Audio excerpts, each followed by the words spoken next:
আসসালামু আলাইকুম। তোফায়েল আহমেদ মারা গিয়েছেন এবং তার মৃত্যুর পরে যথারীতি আওয়ামী লীগের যেসব নিষিদ্ধ পল্লীর নিষিদ্ধ সংগঠনের নেতাকর্মীরা দেশে আছে, এই নিষিদ্ধ পল্লীর এইসব পোলাপান এখানে যায় জয় বাংলা স্লোগান দেয়। তো ওইখানে জয় বাংলা স্লোগান দেওয়ার জন্য তো বাংলাদেশের মানুষ মুসলমান, একটা মানুষ মারা গেলে এই দেশের মানুষ তো তোদের মতো অসভ্য না যে কবরে যায় হামলা করবে, মৃত্যুর পরে মানুষের লাশের গাড়ির মধ্যে জুতা দিবে, মৃত্যুর পরে তারা কবর দিতে দিবে না, মিষ্টি বিতরণ করে খাবে। এটা তো তোদের মতো অসভ্য না। এই দেশের মানুষ, একটা মানুষ মারা গিয়েছে, সেই উপলক্ষে তার জানাজায় যায়। এটা আমাদের ধর্মীয় বাধ্যবাধকতা। ওই সমাজের সবাইকে গুনাহগার হইতে হবে যদি একজন মানুষের দাফন কাফন যদি সঠিকভাবে সম্পূর্ণ করা না হয়। তারা ওইখানে চিটাঙ্গে মজা পেয়েছে, তারপরে এখানে এসে তারা স্লোগান দেয় জয় বাংলা। জয় বাংলা এটা হইল গিয়া ওই ইন্ডিয়ান স্লোগান। সোনাগাছিতে শিখাইছিল, ওই যে দেরাদুন ওইখানে বসায় তারপরে শিখাইছিল ওই 71 থেকে। ওরা বাংলাদেশের মুক্তিযোদ্ধাদের স্লোগান এই জয় বাংলা, এই স্লোগান না। বাংলাদেশের মুক্তিযোদ্ধাদের যেই সব ভিডিওগুলো আপনারা দেখবেন এরকম জয় বাংলা করে কিছু মানুষ এক জায়গায় একটা যুদ্ধ করে নাই, এগুলি হইল গিয়ে আপনার ওই যে এই বিএলএফ মুজিব বাহিনী, যেটা এদেরকে ওইখানে দেখাইতো, শো আপ করতো, এগুলো রেকর্ডিং করতো, এগুলি প্রচার করতো। কারণ ইন্ডিয়ার তো টার্গেট আছে যে দেশ স্বাধীন হওয়ার পরে তারপরে তারা এইটারে নিয়ে আসবে, এনে তারপরে এইটারে দেখাবে যে এরাই হচ্ছে কি মূল যোদ্ধা। কিন্তু আপনি মুক্তিযোদ্ধাদের জিজ্ঞেস করেন, মানে ভাই আমার কাছ থেকে আপনার ইতিহাস শেখাতো। আমি কিন্তু কোনো দিন ইতিহাস বলি না, কারণ হলো আমি আমার ইতিহাস বলার মতো ওই বয়স হয়নি। আমি রেফারেন্স দিই, কারণ আমি তো জিয়াউর রহমানের লেখা বইয়ের রেফারেন্স দিই না, আমি তো গোলাম আজমের লেখা বইয়ের তো রেফারেন্স দিই না, আমি আওয়ামী লীগের লোকের রেফারেন্স দিই। আপনি আওয়ামী লীগের একজন লোকের বইতে আপনি তাজউদ্দিনের ইয়েতে যান, আপনি জেনারেল ওসমানীর বই পড়েন, আপনি মেজর জলিলের বই পড়েন। পুরো 9টা মাস মুক্তি বাহিনীর সাথে মুজিব বাহিনী যুদ্ধ করেছে। এটাই হচ্ছে ইতিহাস। আমি বলছি না, মানে আপনাদের যারা মুক্তিযোদ্ধা তাদেরই কথা। তো তারা বলল এটা, সেই লোকগুলো এখানে থেকে থেকে তারা মিছিল করেছে, তারা জয় বাংলা এইসব স্লোগান দিয়েছে। এই স্লোগান দিয়ে এরপরে জয় বাংলা, কারণ জয় বাংলা ওদের স্লোগান, ওরা আমাদের উপরে এটা চাপাবে। ওদের এই যে সোনাগাজীর পতিতা ব্যবসায়ী রবীন্দ্রনাথ, তার লেখাই আমাদের জাতীয় সঙ্গীত বানিয়েছে। এগুলো তো খুবই পরিকল্পিত, সেই 1962-তে তাদের এই পরিকল্পনা, তারা এগুলো করেছে। এখন এই মুক্তিযুদ্ধের সময়কার এই জয় বাংলা স্লোগানের তারা এখানে নিয়ে এসে নতুন করে তারা আবার ফের করতে চায়। নিষিদ্ধ পল্লীর ওই স্লোগান এই দেশে চলবে না, এই দেশে নিষিদ্ধ হয়ে গিয়েছে। সো এটারে ঠিক করা যদি নাকি সেই সুযোগ যদি আপনাদের হাতে থাকতো, আওয়ামী লীগ বলে না চলে আসবে, এসে তারপরে আবার করবে, হুমকি। তোরা হুমকি দিস কেন ভাই? তোরা আয়। মানে ওদের দেখেন কত মানে নির্লজ্জ হইলে, তোদেরকে 45 মিনিটের নোটিশে বাংলাদেশ ছাড়া করেছে, আজকে 2 বছর পার হয়ে যাচ্ছে, তোরা এখন পর্যন্ত দেশে ফিরতে পারিস নাই। এখন হুমকি দেয় দেশে ফিরে, তারপর মানে দেশে ফিরে মানে কি তুই কেমনে ফিরবি আমার বল? মানে আওয়ামী লীগ কীভাবে, কোন রাস্তায়, কোন পলিসিতে তারা ফিরতে চায়? আওয়ামী লীগকে এখন ইন্ডিয়া এনে তারপরে এই দেশে ক্ষমতায় বসাবে, বিএনপির সাথে লেয়াজু করে তারপরে বাংলাদেশ নানান ইকুয়েশন শেষ করে তারপর ওদেরকে বোঝায়। ওদের অনেক লোকজনের কাছ থেকে কিন্তু শুনি এদেরকে বিশাল আকারের আশ্বাস দেওয়া। শেখ হাসিনা নিজে এখানকার টোকাই মোকাই এগুলোর সাথে কথা বলে ফোনে, কোন পরিস্থিতিতে গেলে তারপরে এইসব টোকাইয়ের সাথে শেখ হাসিনা কথা বলে, এটা আপনি বুঝেন। ওর উপর শ্রেণীর নেতৃত্ব কেউই তার সাথে যোগাযোগ রাখে না, কারোর সাথে তার কোনো সাংগঠনিক কোনো কার্যক্রম তাদের একদম ইনঅ্যাক্টিভ।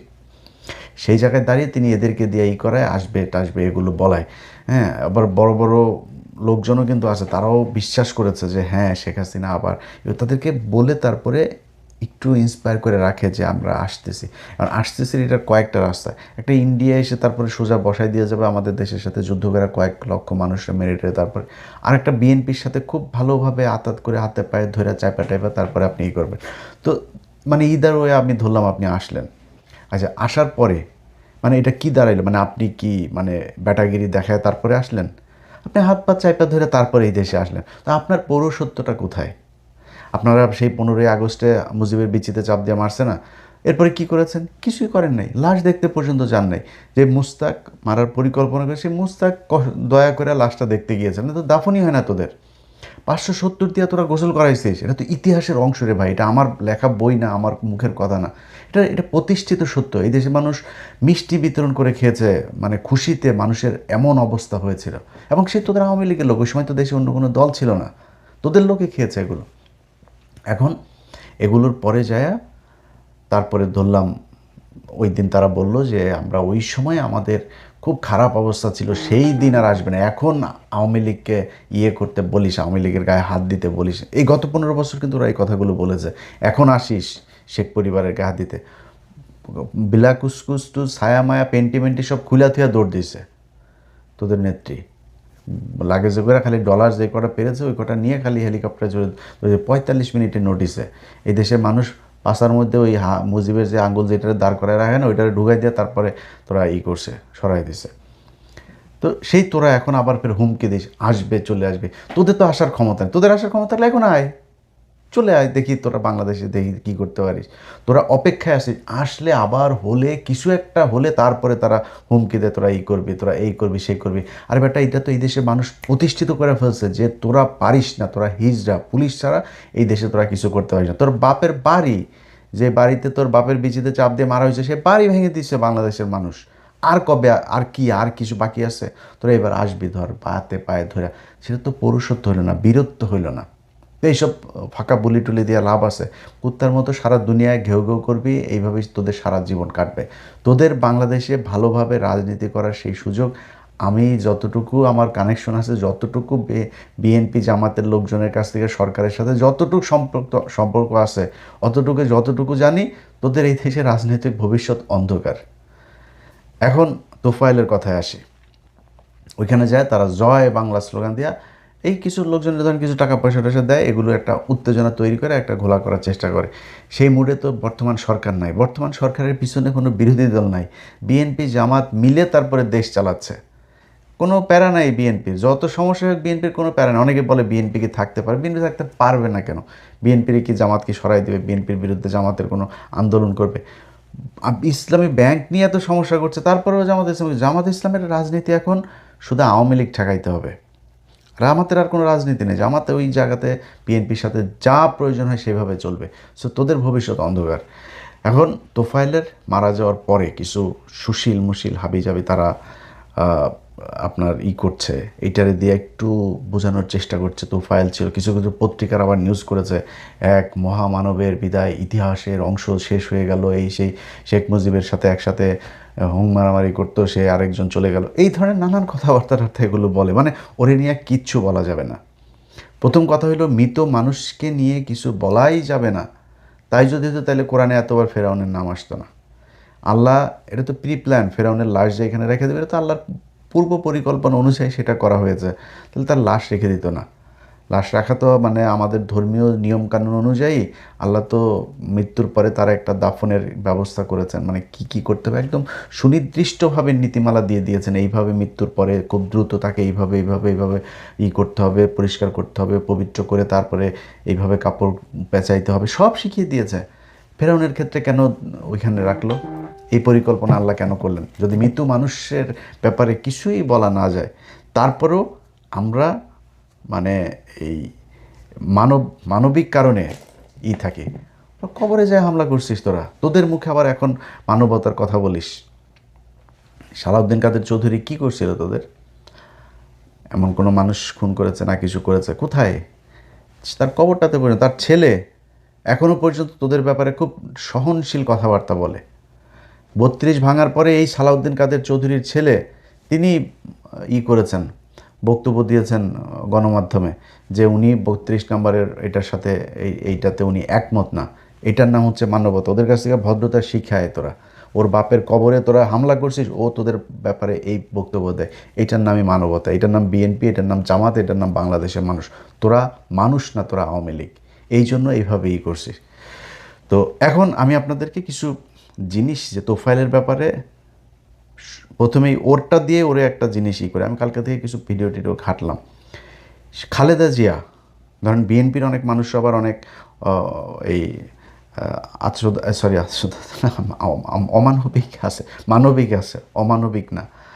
এই মানবিক বিএনপির কিছু লোকজনও আবার এটার করে যে না, ওনার ব্যাপারে একটু সহনশীল থাকে। তো বিএনপির বোঝাই আগে, সবার আগে খালেদা জিয়া যে মারা গেল, খালেদা জিয়া জেলখানায় অসুস্থ ছিল, এটা কি বিশ্বাস করেন? খালেদা জিয়া মৃত্যুর আগে খুব খারাপ অবস্থায়, শারীরিক প্রচণ্ড ক্রিটিক্যাল একটা পরিস্থিতির ভেতর দিয়ে গিয়েছে, এটা বিশ্বাস করেন?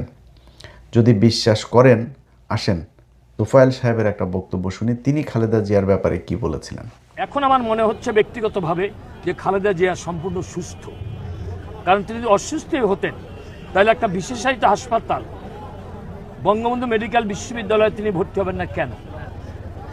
বাংলাদেশের সেনাবাহিনীর হাসপাতাল, যাকে বলে সিএমএইচ, এটা একটা চমৎকার হাসপাতাল, এটা বিখ্যাত হাসপাতাল। এখানে অনেক বড় বড় মানুষ, রাষ্ট্রপতি অসুস্থ হলে এখানে চিকিৎসা নেয়, প্রধানমন্ত্রী অসুস্থ হলে এখানে চিকিৎসা নেয়, সেনাপ্রধানরা অসুস্থ হলে এখানে চিকিৎসা নেয়। উনি ওখানেও চিকিৎসা নেবেন না।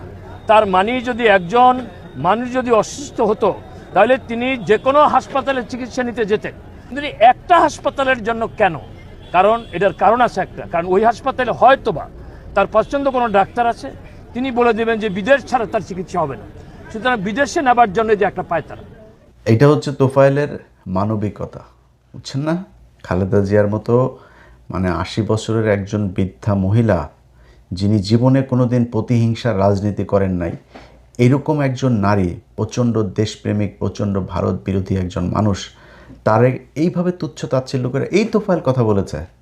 এই তোফায়েল বলেছে বিএনপির তারেক রহমান, খালেদা জিয়া, তাদের ব্যাপারে তারা, শুনেন তার আরেকটা বক্তব্য শোনাই। বিএনপি এটা বিলীনের পথে, ইদানিং বিএনপি অনেকে ত্যাগ করে চলে যাচ্ছে, কারণ বিএনপির রাজনীতি তাদের ভালো লাগে না। লাগবে কেমনে?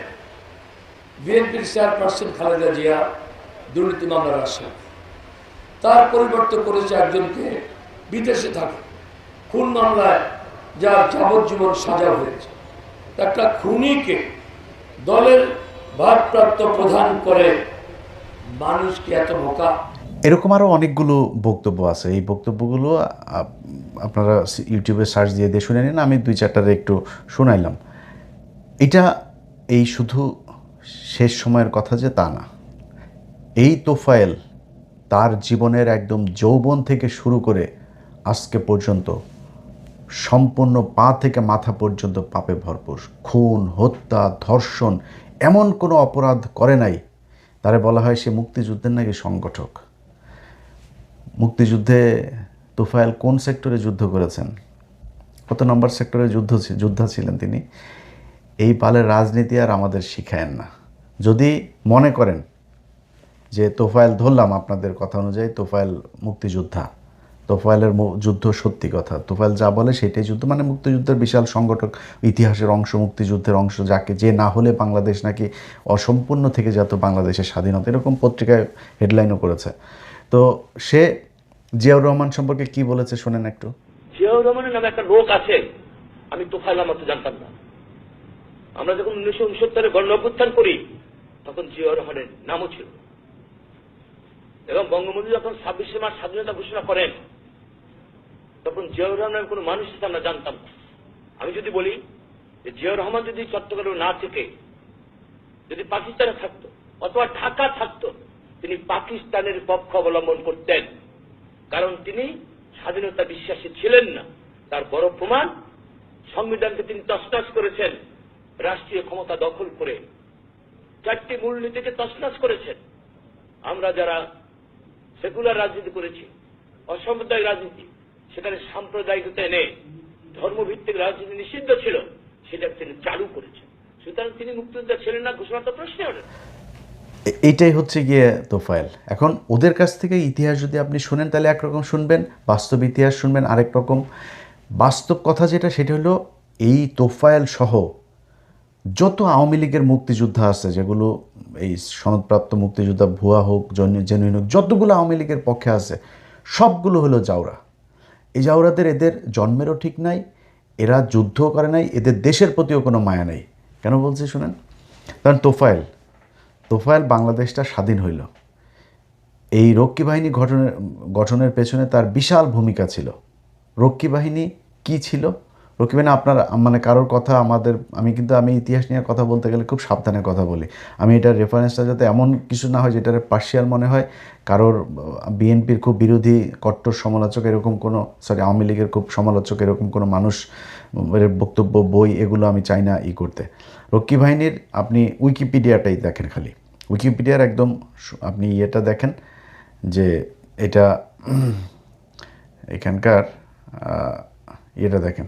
প্রাথমিকভাবে উইকিপিডিয়ার কথা বলতেছে, প্রাথমিকভাবে বিদ্রোহ দমন এবং আইন শৃঙ্খলা বজায় রাখার জন্য গঠিত হয় রক্ষী বাহিনী।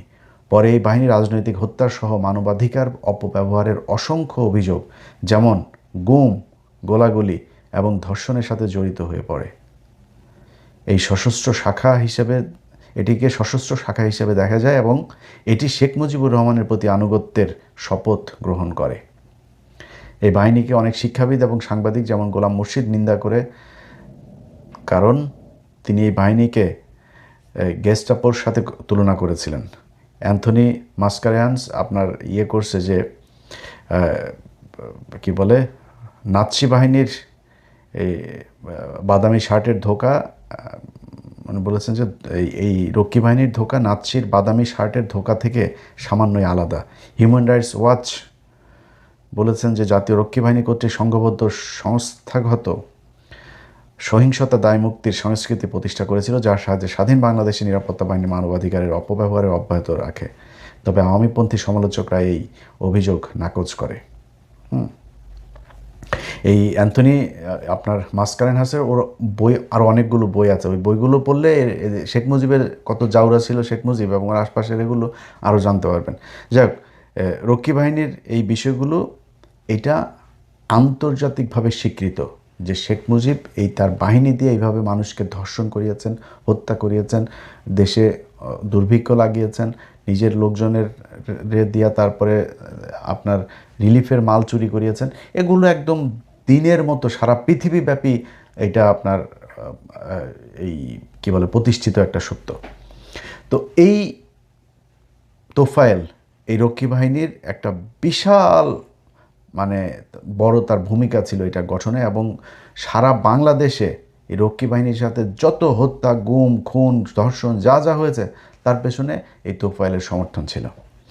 তোফায়েলের খালি ওইটা না, সবচাইতে বড় যেটা মানে খুব নৃশংস, মানুষের সামনে একটা মানুষকে পিটায় যে ছাত্রলীগ আওয়ামী লীগের মারামারি দেখেন না, এটাই তোফায়েলদের শেখানো। এই তোফায়েল আর ইনু দুইজন মিলা আব্দুল মালেক, এই যে ঢাকা বিশ্ববিদ্যালয়ে তারা মারে। কেন মারে? সে শুধু সে কিন্তু মানে এরকম না যে ছাত্রলীগের বিরুদ্ধে কিছু বলেছে, রাজনৈতিকভাবে কোনো করেছে। সে ইসলামী শিক্ষা ব্যবস্থার পক্ষে একটা প্রোগ্রামের অংশ নিয়েছিল। এটার বিভিন্ন ধরনের ক্যাম্পেইন তিনি করতেন। লোকটাকে আপনার 69-এর 12ই আগস্ট পিটায় তারে মারা হয়। 3 দিন তিনি কমায় ছিলেন চিকিৎসাধীন অবস্থায়। 15ই আগস্ট 1969 তিনি মারা যান।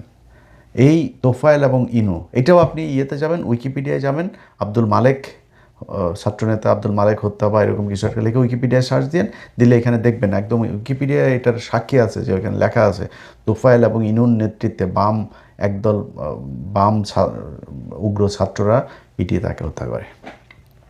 এটা এই তোফায়েল। এখন আপনি মারা গেলেন, মারা যাওয়ার পরে আপনার পাপ সব হালাল হয়ে গিয়েছে, আপনার কিছু বলা যাবে না, আপনি এখন বিশাল আকারী হয়ে গেলেন। ভাই, আল্লাহর কসম করে বললাম, এই বাংলাদেশের ইতিহাস নিয়ে আপনাদেরকে আমরা ছোটোবেলা থেকে যা শিখে এসেছি, যা শুনে এসেছি, সব ভোগাস।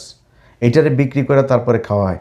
আপনার মনে করেন যে যদি নাকি আপনি মনে করেন যে মুক্তিযোদ্ধা হইলে সে সব কিছুর ঊর্ধ্বে, যদি তাই হয় মেজর ডালিমরে দেশে আনেন না কেন? তার মানে আপনারা মনে করেন, মানে আওয়ামী লীগের লোকেরা মনে করে মেজর ডালিম একটা খারাপ কাজ করেছে, 15ই আগস্টে তিনি শেখ মুজিবকে বিচিতে টিপ দিয়েছেন। তো ঠিক আছে, আমি ওটা মনে করলাম যে ডালিম খারাপ কাজ করলো, ওইটার জন্য তার মানে ডালিমের বিচার হয়েছে, মুক্তিযুদ্ধেরও বিচার হয়। যদি মুক্তিযোদ্ধারও বিচার হয়, তা ইদানিং দেখা যায় আওয়ামী লীগের লোকের একজন যে মুক্তিযোদ্ধার গলায় জুতা পরাইছে, তাই বিশাল সমস্যা হয়ে গেল। এই রক্ষী বাহিনীর এই যে বাঘা বাহিনী আর মুজিব বাহিনী, হ্যাঁ, কাদেরিয়া বাহিনী যেটা, এই কাদেরিয়া বাহিনী, বাঘা বাহিনী তো একটা ডাকাতের বাহিনী, সেটারে ওরা মুক্তিযুদ্ধের সময় ডাকাতি করতো। পরে আইসা সে বিশাল আকারে ভাব নিয়ে মিথ্যা কথা বললে সে নাকি বিরাট যুদ্ধে অংশ নিয়েছে পাকিস্তানিদের বিরুদ্ধে, সেই খালি ধর্ষণ আর ডাকাতি করতে এই কাদেরিয়া, এই কাদের সিদ্দিকী। তো তার বাহিনী আর এটা মিলে এটা তৈরি হইলো। সব যত কিছু আজকে বললাম, সব কিছুর পরে মনে করেন এই তোফায়েলকে বাংলাদেশের এখন আজকের এই মারা যাওয়ার পরেও যদি আপনি পত্রিকা পড়েন, তাহলে যেটা বোঝা যায় শেখ মুজিবের সবচাইতে ঘনিষ্ঠ মানুষ ছিল তোফায়েল। শেখ মুজিবরে তো মানেন, আওয়ামী লীগের লোকজনকে জিজ্ঞেস করছি, শেখ মুজিবকে তো বিশ্বাস করেন বা পছন্দ করেন, মানেন তো? শেখ মুজিব শেখ হাসিনা তো শেখ মুজিব ছাড়া শেখ হাসিনা জিরো, এটা তো বিশ্বাস করেন। আওয়ামী লীগ শেখ মুজিব ছাড়া জিরো। গেল 10 বছর, 5 বছর না, গেল 10 বছর প্রথম টার্মের পরে বাংলাদেশ আওয়ামী লীগ সরকার কিংবা দল তোফায়েল আহমেদের কোথায় কোন অবদান ছিল? শেখ হাসিনা কেন তাকে কোনো কিছু করেন নাই? এত ভালো মানুষ, এত মহামানব, বিশাল আকারের, তারা আল্লাহর নবী রাসূলদের সাথে করে ফেলতেছেন, শেখ হাসিনা কেন করে নাই? কেন? ভাই একটা জিনিস বলি, খালি তোফায়েল না, বাংলাদেশের রাজনীতিবিদ 99% এগুলা হইল গিয়া মানে পতিতালয়ে জন্ম নেওয়া যেগুলি আছে না, তাদের মতো একদম 99%। আপনি লেখা আমার এটারে সারাদিন বাজাইতে থাকে, 99%। ওরা এই দেশের মানুষের সাথে প্রতারণা করে, ওরা এই দেশের মানুষের টাকা লুটপাট করে, ওরা এই দেশের মানুষের ভোট হরণ করে, ওরা এই দেশের মানুষের টাকায় নিজের সন্তানদেরকে বিদেশে পড়ায়, ওদের কিছু হইলে ওরা বিদেশে দৌড় দেয় চিকিৎসার জন্য, এই দেশের মানুষকে না খাওয়ায় তারপর ওরা মারে। এই ধরনের রাজনীতিবিদদের নিয়ে কথাই বলেন। আর তোফায়েল এটা তো সমাজের একটা কীট। এর কারণে এই বাংলাদেশে 15,000 আপনার এই জাসদের নেতাকর্মী খুন হয়েছে ওর নেতৃত্বে। এই দেশে 71-এ যুদ্ধ হয়েছে, 72 গিয়েছে, 73 গিয়েছে, 74-এ যায় কেন? দুর্ভিক্ষ হবে। সো ভাই এত এই বালের ইতিহাস আমাদের শিখায় লাভ নেই। আমরা বহুত বইটি পড়া তারপরে বুঝা তারপরে ইতিহাস নিয়ে কথা বলি। এখন আপনি যদি নাকি কাপড় উঁচা করে তারপরে কোনো আপনি শেখ মুজিব আপনার আব্বা লাগে, আপনার মারে হাঙ্গা দিয়া পয়দা করেন, পোলাপেন, আমার কোনো সমস্যা নেই। বাট যদি ইতিহাস জানতে চান পড়েন। একটা কট্টর আওয়ামী লীগ, যে আমি সে কট্টর আওয়ামী লীগ যদি আপনি আমার কাছে এসে বলেন যে ইলিয়াস ভাই বা ইলিয়াস বেটা তুই তো আমাদের নিয়ে এই করিস, তোর কাছে আমি একটু জানতে চাই, তুই মন ফ্রেশ করে আমার সাথে আসিস কথা বলতে, ডিবেট করতে, কিছু শুনতে, আমি তোরে প্রমাণ একদম সুন্দর করে খুব লজিক্যাল ওয়েতে তোর বই দিব। আমি আমার ঘরে বই আছে, বহুত বই আছে, আমি তোরে বই দিব। বইতে বলবো ভাই এই বইটা আপনি তো মানে তাজউদ্দিনরে তো ফেলাইতে পারবেন না, জেনারেল ওসমানীরা তো ফেলাইতে পারবেন না, একজন সেক্টর কমান্ডার মেজর জলিল তারা তো ফেলাইতে পারবেন না, তাজউদ্দিনের মেয়ে তারা ফেলাইতে পারবেন, মনসুর আহমেদ তারা ফেলাইতে পারবেন, আতাউর রহমান খান তারা আপনি ফেলাইতে পারবেন। তা ওই মহিউদ্দিন এগুলিরে বাদে দিলাম।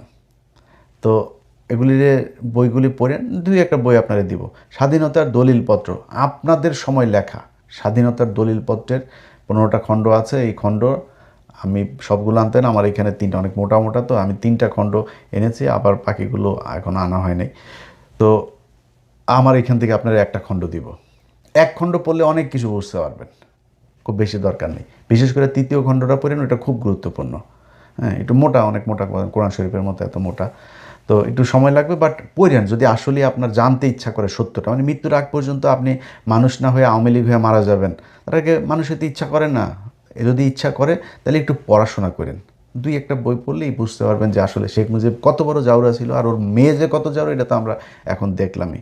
ওর বাপ ওর চেয়ে বহুত বড় জাউরা ছিল, আর তোফায়েল সেই জাউরার প্রধান চালা ছিল। খারাপ কিছু বললাম না, মৃত্যুর পরে আপনাদের কথাই শুনলাম। আমরা খুব মানবিক, আমরা মৃত্যুর পর উল্লাস করতে চাই না, মিষ্টি বিতরণ করতে চাই না, কবর ভাঙতে চাই না, জুতা মারতে চাই না রাশের গাড়িতে। আল্লাহর কাছে খালি একটা জিনিস বললাম, আল্লাহ যার যে প্রাপ্য তাকে সেটা বুঝাই দিয়েন, তোফায়েলের যে প্রাপ্য সেটা তোফায়েলকে বুঝাই দেন।